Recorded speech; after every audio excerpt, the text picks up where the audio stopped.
سامعین عزیز احتشام، آیت نمبر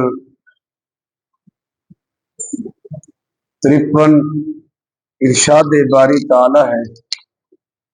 وَيَسْتَنْبِئُونَكَ أَحَقٌّ هُوَ، وہ آپ سے پوچھتے ہیں کیا یہ حق ہے۔ کفار مکہ، مشرکین مکہ عذاب الہی کے متعلق آپ سے دریافت کرنا چاہتے ہیں، کیا یہ اے حبیب آپ جو کہہ رہے ہیں واقعی عذاب آئے گا اور قیامت کے دن عذاب میدان محشر میں جہنم میں ایسا عذاب ہوگا، یہ حق ہے؟ اللہ تعالیٰ نے فرمایا ہے حبیب آپ پھر انہیں جواب دیں، قل ای وربی انہ لحق، آپ فرما دیجئے ہاں ہاں میرے رب کی قسم، بے شک ضرور بھی ضرور یہ عذاب برحق ہے، دوزخ اور جنت کا وعدہ برحق ہے، میدان محشر برحق ہے، اس میں سے کسی کا بھی انکار کی گنجائش نہیں۔ ومان تم بمعجزین، اور تم اللہ تبارک و تعالی کو عاجز کر دینے والے نہیں ہو سکتے، یعنی کوئی دنیا کی طاقت ایسی نہیں کہ اللہ انہیں عذاب پہنچانا چاہے اور وہ اپنی اس طاقت کو ڈھال بنا کر عذاب الہی سے بچ پائیں، ایسا نہیں۔ اس کے عذاب سے بچنے کا ایک ہی طریقہ ہے کہ وہ اللہ پر ایمان لے آئے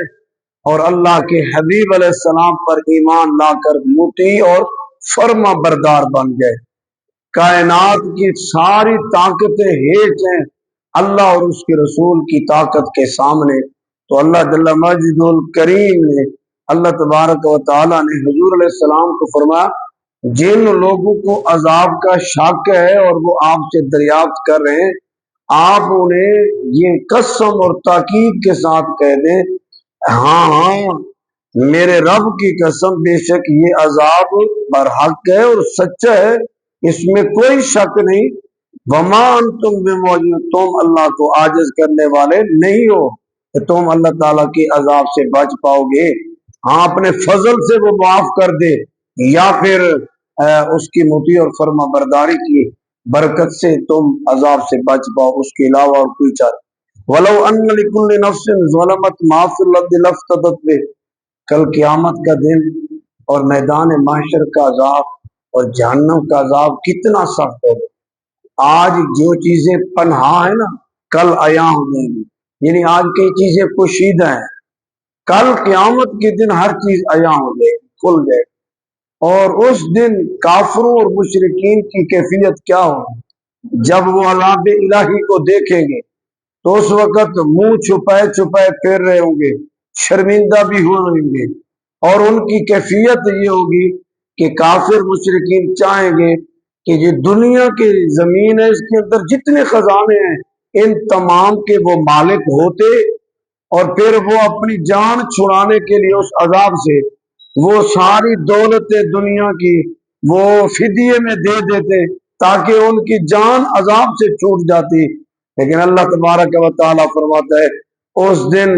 یہ ساری دولتیں تم دیو بھی صحیح قبول نہیں کی جائیں گی، کیونکہ زمین و آسمان کے خزانوں کا اللہ مالک ہے، تمہارے پاس کچھ ہوگا ہی نہیں، ہو بھی صحیح تو اس دن یہ دولتیں دے کر عذاب سے بچنے کی کوئی کیفیت نہیں ہوگی، بلکہ اس دن عذاب سے بچنے کا ایک طریقہ وہی کہ اللہ اور اس کے رسول پر ایمان لانا۔ ایمان کی عظمت بیان ہو رہی ہے، فرمایا وَلَوْ أَنَّ لِكُلِّ نَفْسٍ ظَلَمَتْ مَا فِي الْأَرْضِ لَافْتَدَتْ بِهِ، اگر جو کچھ زمین میں خزانے دولتیں ہیں اگر ہر ظالم جان ان کی مالک ہو جائے، کافر مشرک، لفتدت بھی، تو وہ ضرور ہر کافر مشرک کی جان وہ اس دولت کو، زمین میں جو کچھ خزانے ہیں، اس کو اپنی جان چھڑانے کا فدیہ دیں، لیکن قبول نہیں کیا جائے گا۔ وَأَسَرُّوا النَّدَامَةَ لَمَّا رَأَوُا الْعَذَابَ، بڑے بڑے وہ کافر مشرک یا وہ فاسق جو لوگوں کو بھی سیدھے راستے سے روکتے تھے، اب وہ بھی سامنے جہنم میں جانے کو تیار ہوں گے، اور جو گمراہ کرنے والے تھے وہ بھی، تو گمراہ کرنے والے بڑے بڑے وہ منہ چھپائے پھر رہے ہوں گے کہ شرمندگی کی وجہ سے، لیکن اس دن کی شرمندگی فائدہ نہیں دے گی۔ اسی لیے اعلی حضرت امام اہل سنت نے امت محمدیہ کو توجہ دلاتے ہوئے کہ اے حضور کے امتی، کل جو میدان معاشر میں شرمندگی اٹھانی ہے، اس سے فائدہ بھی تجھے نہیں ملنا، بہتر ہے آج لے ان کی پناہ، آج مدد مانگ ان سے، پھر نہ مانیں گے قیامت میں اگر مان گیا۔ تو دنیا کی زندگی کے اندر جو ہے اپنے آپ کی اصلاح کر لے اور رب کو مان لے۔ فرمایا وَأَسَرُّوا النَّدَامَةَ لَمَّا رَأَوُا الْعَذَابَ، جب وہ عذاب کو دیکھیں گے تو اپنے دل ہی دل میں چپکے چپکے شرمندہ ہو رہے ہیں۔ وَقُضِيَ بَيْنَهُم بِالْقِسْطِ وَهُمْ لَا يُظْلَمُونَ، ان کے درمیان انصاف کے ساتھ فیصلہ کر دیا جائے گا اور ان پر ظلم نہیں کیا جائے گا، یعنی یہ نہیں ہوگا کہ اس دن انہیں بخش دیا جائے گا، بلکہ ان کے اعمال کی انہیں سزا دی جائے گی، اور انصاف کے ساتھ فیصلہ کیا جائے گا، ان سے زیادتی بھی نہیں کی جائے گی، حق تلفی نہیں کی جائے گی۔ الا ان للہ ما فی السماوات والارض،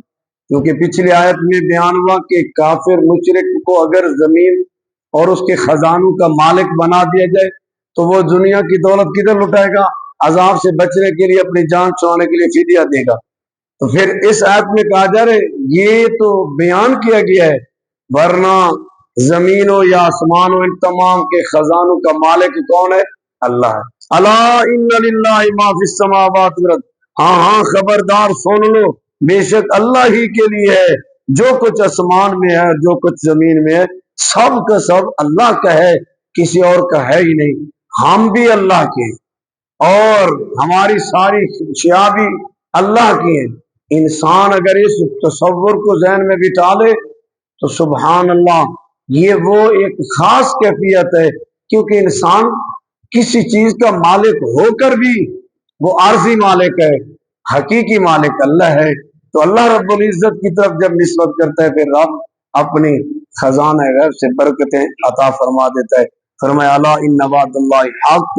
خبردار بے شک اللہ کا وعدہ سچا ہے، ولکن اکثرهم لا یعلمون، لیکن اکثر لوگ نہیں جانتے، وہ بے خبر رہتے ہیں۔ ہوا یحیی و یمیت والیہ ترجعون، وہی زندہ فرماتا ہے، وہی زندگی دیتا ہے، و یمیت اور وہی موت دیتا ہے، والیہ ترجعون اور تم سب کو اسی کی طرف لٹایا جائے گا۔